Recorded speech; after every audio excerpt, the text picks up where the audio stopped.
bonjour. Comme beaucoup d'entre vous savent, le 4 avril à 4h45 aura lieu une méditation de masse pour le soin et l'harmonisation de la planète Terre. Donc pourquoi cette date? Donc le 4 avril à 4h45, effectivement, du point de vue astrologique, il y a un portail énergétique très puissant qui s'ouvre. Donc effectivement, faire la méditation dans ce moment précis, c'est, disons que, est intelligent parce que on se met en contact, on se met en lien avec les énergies du moment. Donc c'est des vibrations, des énergies très intéressantes, très puissantes, donc qui ouvrent le passage encore dans une nouvelle époque. Oui, voilà, on passera quand même dans une nouvelle époque, même sans faire cette méditation, mais il est vrai qu'on est là aussi sur Terre, surtout vous qui regardez cette vidéo, pour aider lors de ce passage, donc aider avec les moyens qu'on a. Donc si on peut faire un petit geste, qui en soit un grand geste, pourquoi ne pas le faire? J'ai entendu parler des effets destructifs, des effets négatifs que cette méditation collective pourrait avoir. Donc je me suis renseignée, je ressentis la situation, je demandais à mes guides. Donc j'aimerais partager ce que moi je pense par rapport à cette méditation collective. Donc la première question est, est-il nécessaire de faire cette méditation tous ensemble au même moment? Voilà, à cette heure-là, à 4h45, ce jour précis où on peut la faire tout seul, voilà, chacun dans son coin, à n'importe quel moment de la journée, quand on veut. Et voilà, comme je disais, par rapport à mon ressenti personnel et par rapport à ce qui mes guides énergétiques, mes guides de lumière ont dit, eh bien, il est possible de faire cette méditation tout seul, et même au-delà de l'heure qui a été choisie, donc de l'heure et de la date qui a été choisie. Et cette méditation aura les mêmes faits que si on l'avait fait tous ensemble le 4 avril. La seule chose qui va vraiment influencer voilà, le pouvoir, disons, et les effets de cette méditation, et l'énergie qu'on y met et l'intention qu'on y met. Plus cette intention est pure, plus l'effet de cette méditation sera puissant. Donc aussi le temps qu'on dédie à cette méditation, donc ça c'est bien sûr, plus de temps on y met, plus d'énergie on y met, plus les effets seront puissants et visibles aussi dans la matière. Voilà. Et en outre, j'aimerais aussi préciser, parler d'une chose plutôt importante, et que quand on fait une méditation de masse, eh bien on fait partie, on rentre dans une égrégore. Et si on la fait tout seul, eh bien on rentre pas dans une égrégore, on ne fait pas partie d'une égrégore. Donc qu'est-ce que c'est une égrégore? Donc l'égrégore, c'est une grande forme pensée qui est donnée par l'ensemble de formes pensées de toutes les personnes qui pensent à une chose précise. Donc c'est une grande forme pensée qui a la force et la polarité donnée par l'ensemble des forces et des polarités des pensées qui sont mises dans cette voilà, dans cette forme pensée, dans cet égrégore. Il faut savoir qu'on est tous, presque tous, dans des égrégores. Donc par exemple, la ville, c'est une égrégore. Faire partie d'une ville, on fait partie aussi de l'idée énergétique qu'il y a derrière cette ville. Il y a l'égrégore de la nation, même la famille, elle a aussi son égrégore. Même un couple, le couple a aussi son égrégore. Il ne faut pas avoir peur des égrégores parce que c'est quelque chose qu'on peut gérer très simplement. On peut sortir d'un égrégore, on peut rentrer, on peut sortir. Voilà, donc il ne faut pas en avoir peur, mais il faut connaître comment interagir correctement avec une égrégore et avec, en général, avec les formes pensées. Peut-il être bénéfique de faire partie d'une égrégore? Eh bien, oui, ça peut être bénéfique de faire partie d'une égrégore. Par exemple, prenons l'exemple des religions. Donc les religions sont des égrégores, donc toutes les religions sont des égrégores. Parce que voilà, c'est la forme pensée qu'il y a derrière la religion et l'ensemble de toutes les formes pensées de tous les gens qui croient dans une même chose. Voilà, donc prenons par exemple la religion chrétienne. Eh bien, l'égrégore de la religion chrétienne, elle est donnée par la force et l'intensité et la polarité des pensées, de la pensée de tous les gens qui croient dans une même idéologie. Et cet égrégore peut être très utile à certaines personnes parce que maintenant, il y a la plupart de la population dont les vibrations sont plus basses que l'égrégore de la religion chrétienne. Dans le cas où les vibrations personnelles sont plus basses que celles de l'égrégore, eh bien, le fait de faire partie de cet égrégore peut avoir des effets bénéfiques parce qu'en rentrant, en faisant partie de cet égrégore, automatiquement, on monte ses vibrations. Cet égrégore nous pousse vers le haut. Donc, nous aide à monter les vibrations, nous protège, nous guide, nous soutient. Donc, dans le cas où nos vibrations, je répète, sont plus basses que les vibrations de l'égrégore, pour nous, ça peut être bénéfique de rentrer dans cet égrégore. Au contraire, si l'égrégore a des vibrations plus basses que les nôtres, eh bien, il est bien évident que si on rentre dans cet égrégore, elle pourra nous puiser, elle pourra nous tirer vers le bas. Donc dans ce cas-là, il est logique de sortir de cet égrégore parce qu'elle ne nous apporte pas du bien en fait. Et ça peut être aussi que pendant un moment de notre vie, on a fait partie d'une égrégore et après on s'en est sorti. Et c'est le cas aussi pour des gens qui ont fait partie de l'égrégore de la religion qui a soutenu la personne parce qu'en priant on demande de l'aide à cette religion qui nous aide et c'est vrai, l'effet c'est hyper puissant. Et après à un moment de sa vie, la personne a dit je ne veux plus faire partie de cet égrégore parce qu'il a compris qu'il n'avait pas besoin de la religion, il est sorti, il est revenu en totale connexion à son esprit. Voilà, donc c'est juste voilà, un moment de sa vie qu'il a fait un passage, un moment dans une égrégore et ensuite il est sorti. Voilà. Donc tout ça pour dire que le fait de rentrer, de faire partie d'une égrégore, en soi, ça peut être positif, ça peut avoir des effets positifs comme des effets voilà, négatifs. Même si on rentre dans une égrégore, on peut bien en sortir. Ça, c'est une chose. La deuxième chose, j'ai contrôlé l'intention qu'il y a derrière cette méditation programmée. Et l'intention est très pure et très propre, lumineuse. Donc, je ne vois pas de quoi avoir peur. Et ça, c'est mon avis personnel. Ceux qui me guident m'ont communiqué et que le fait de rentrer dans cet égrégore pourrait être très constructif et ça pourrait aider beaucoup de gens parce que ça va les soutenir, ça va les protéger. Mais en soi, bien sûr, comme toutes les choses de le monde, ce n'est pas obligatoire, on n'est pas obligé d'y rentrer, voilà, on est obligé à rien faire en soi. Mais ça pourrait aider, parce que les vibrations de cet égrégore qui va se former, effectivement, vu que l'intention qu'il y a derrière est lumineuse et positive, ça va harmoniser davantage, ça va soutenir, ça va créer comme un cocon qui peut aider voilà, les gens pendant ce moment de stress général. Voilà.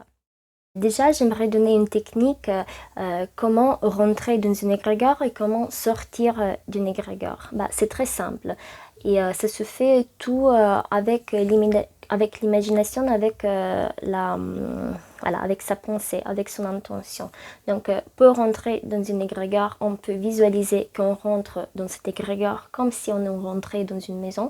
Pour sortir, pareil, donc on peut visualiser qu'on sort de l'égrégore comme si on sortait d'une maison et on ferme la porte. Aussi, c'est important de fermer la porte.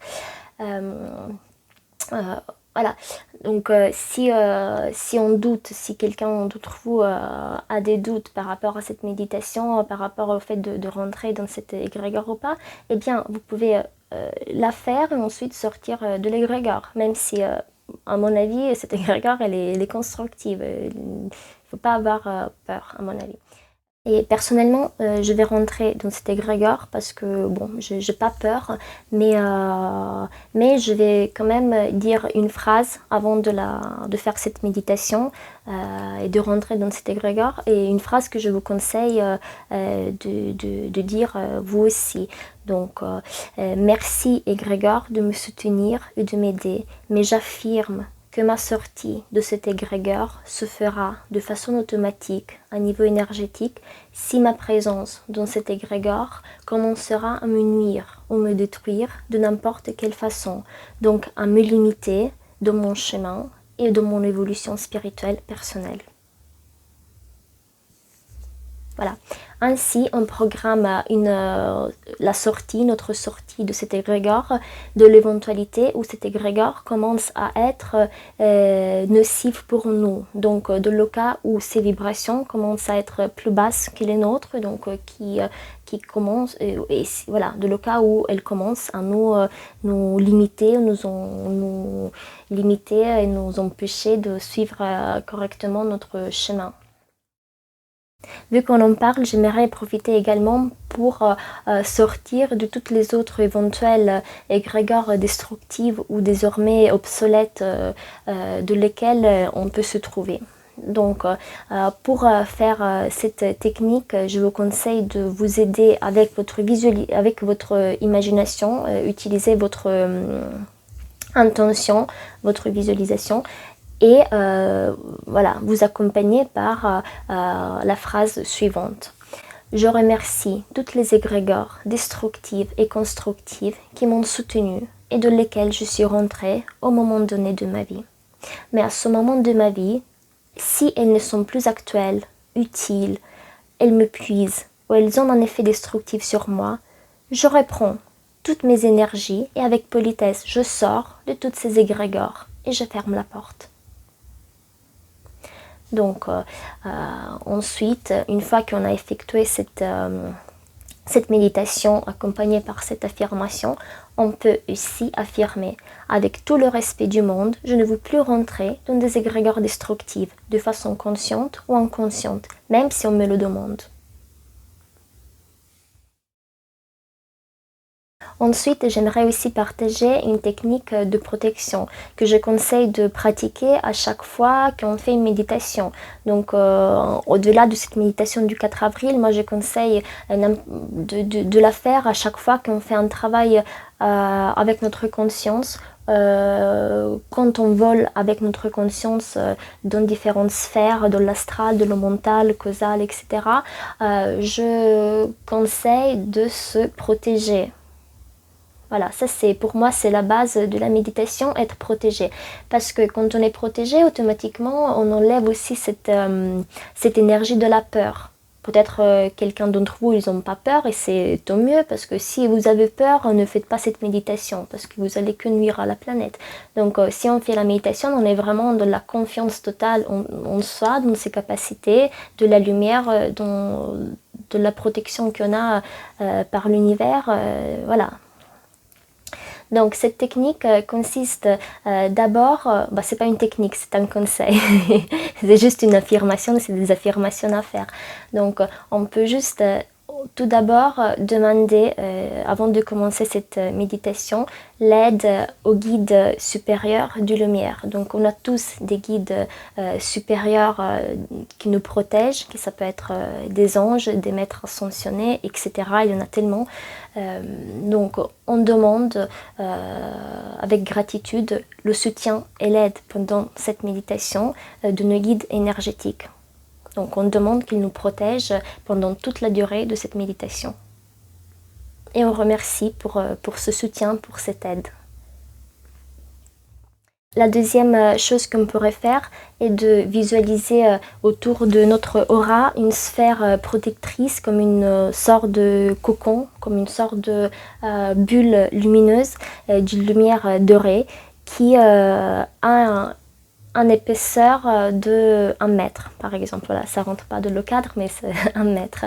Et l'important, ce n'est pas tant la visualisation, elle est importante la visualisation, de la visualiser, mais ce qui compte vraiment est l'intention qu'on y met. Donc, qu'on dit que cette sphère nous protège. Mais nous protège de quoi? De tout le monde? Non, juste des éventuelles énergies négatives, destructives qui pourraient rentrer et nous parasiter. Voilà, parce que les énergies fines, constructives et de lumière, pourquoi ne pas les laisser pénétrer? Au contraire. Donc on les laisse pénétrer, mais on ne laisse pas rentrer les énergies destructives. Donc je conseille de faire cette visualisation accompagnée par cette intention précise avant de faire cette méditation, et n'importe quelle méditation vous faites, n'importe quel voyage astral ou n'importe quelle chose vous allez faire sur les plans subtils. Voilà, donc maintenant j'aimerais partager avec vous une méditation pour la planète que j'ai préparée, que je vous conseille de faire le 4 avril à 4h45 ou le lendemain en visualisant que vous faites partie de l'égrégore du 4 avril 4h45, ou à part un autre jour que vous voulez le faire sans rentrer de l'égrégore, aussi c'est possible. Vous la faites comme vous voulez. Et mon conseil est, faites cette méditation le plus possible. Donc dès que vous sentez que vous avez du temps, que vous avez envie, faites-la. Vous n'êtes pas obligé de faire cette méditation que je vous propose. Rien que visualiser la planète en harmonie et ressentir que la planète elle est en harmonie, ça aide. Rien qu'une pensée, ça aide déjà. Bien sûr, si on fait 20 minutes, 15 minutes, ça a un impact plus fort. Donc voilà, et je partage cette méditation et n'hésitez pas à partager si elle vous parle et si vous croyez que ça pourrait aider quelqu'un d'autre. Merci, salut.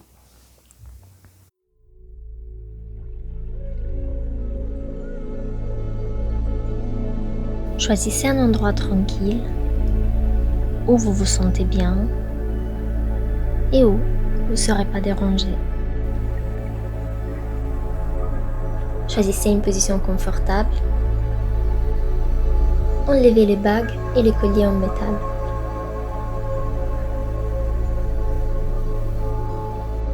Si vous voulez, vous pouvez allumer une bougie ou de l'encens.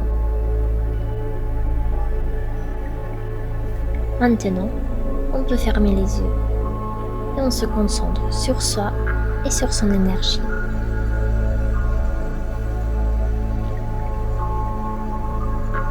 On fait 5 respirations très profondes.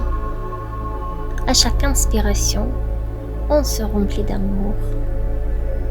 À chaque expiration, on relaxe son corps physique et les corps énergétiques.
Maintenant, on laisse aller mentalement toutes les personnes avec qui on a interagi dernièrement, en visualisant d'abord qu'on les tient par les mains, puis qu'on les relâche et qu'ils volent chez eux.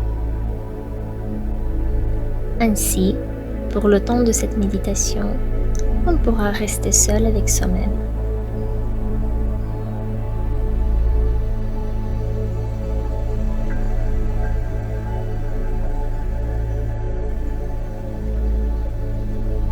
Maintenant, on laisse aller le travail. On visualise d'abord qu'on est en train de travailler. Par exemple, si on travaille à l'ordinateur, on se visualise écrire comme on fait d'habitude. Puis, on choisit de s'arrêter. On met le travail en pause et on ferme l'ordinateur. Chacun visualise de mettre en pause le travail qu'il fait d'habitude.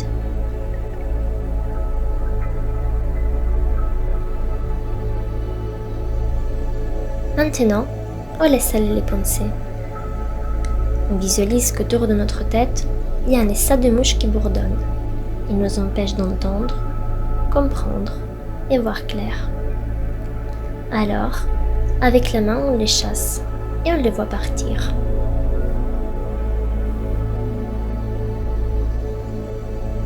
On visualise alors notre mental propre et libre, capable de comprendre, entendre et voir clair.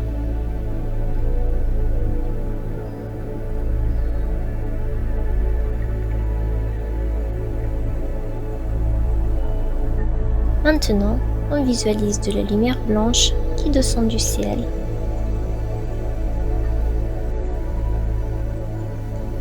Elle nous éclaire et nous protège. Elle protège notre aura, donc tout nos corps énergétiques.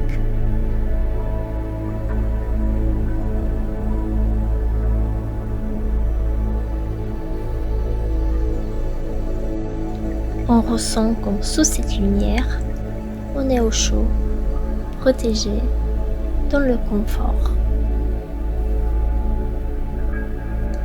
Et que aucune force perturbatrice extérieure peut franchir cette lumière.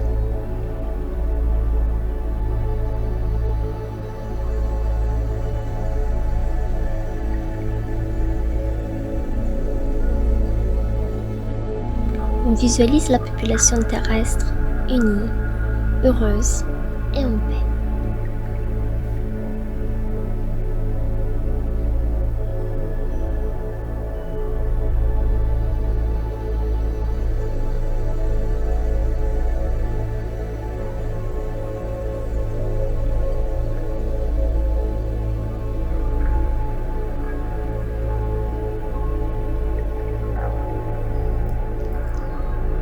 On ressent comme les hommes sont en collaboration entre eux et qu'il n'y a pas de guerre subtile et froide, juste de l'amitié.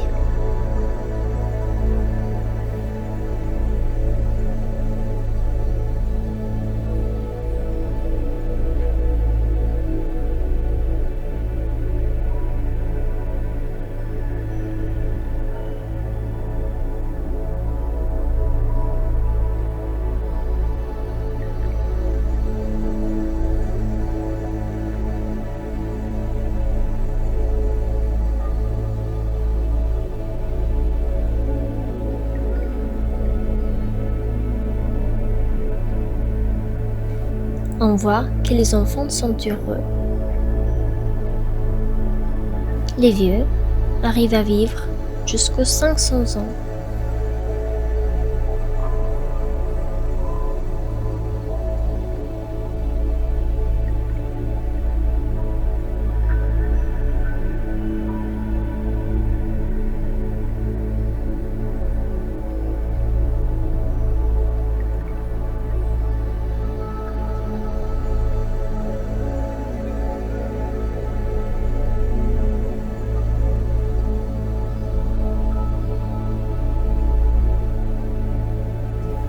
Les animaux sont libres, les plantes aimées et respectées.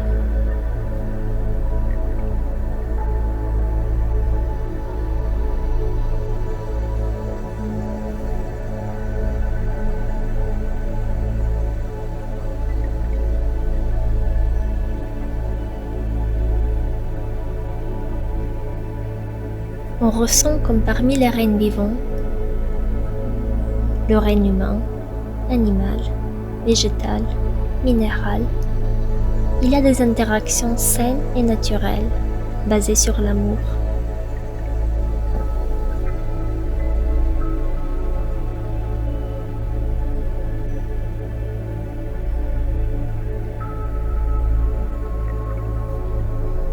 Tous sont en symbiose et dans un partage équilibré.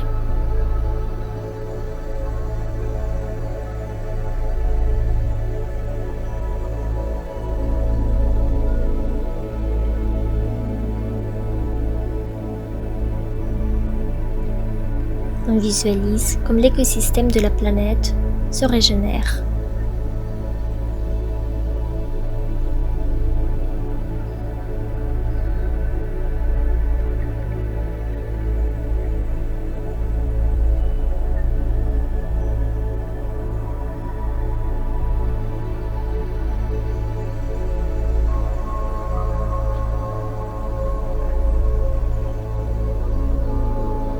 La planète commence à respirer.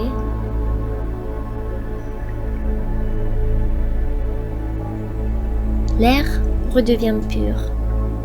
L'eau redevient si claire qu'on peut y voir à travers. Le terrain redevient riche en substances nutritives.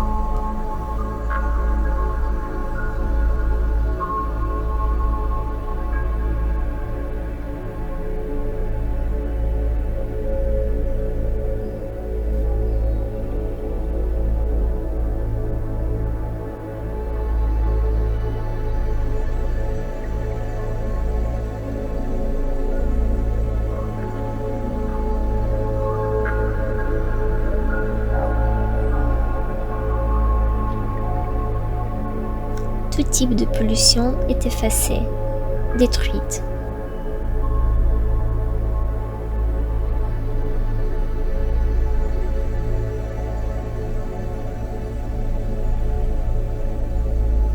Tout autour, il a des parfums et des sons naturels.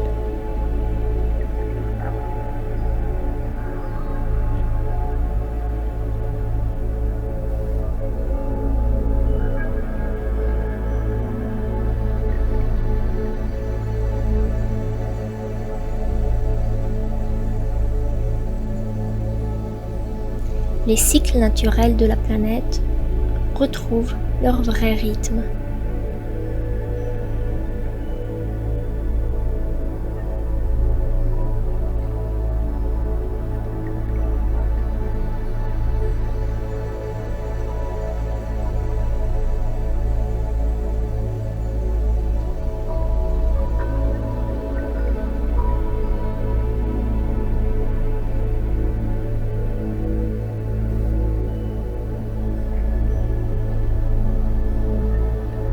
Les chakras de la Terre s'équilibrent.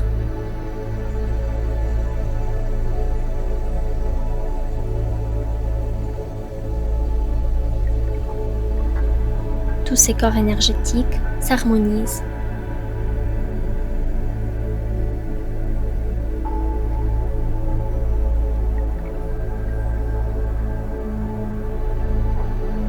On les visualise en pleine santé, riches, pleine de vie, nourrie.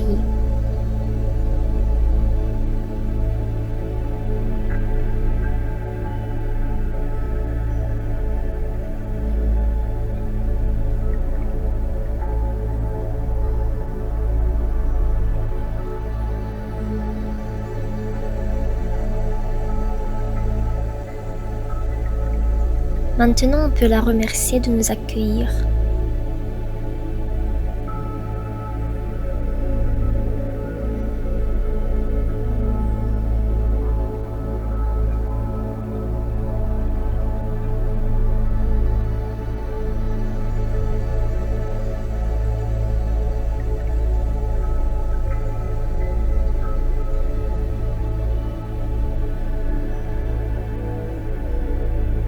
On peut demander pardon pour tous les dégâts qu'on peut lui avoir apportés, consciemment ou non, dans cette incarnation ou d'autres.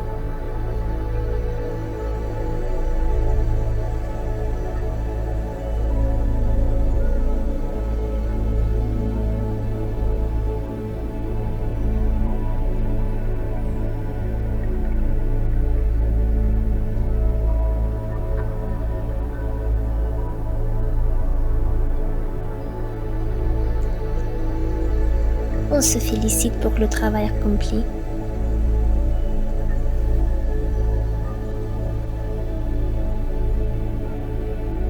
On enlève la lumière au-dessus de sa tête. On sort de la méditation.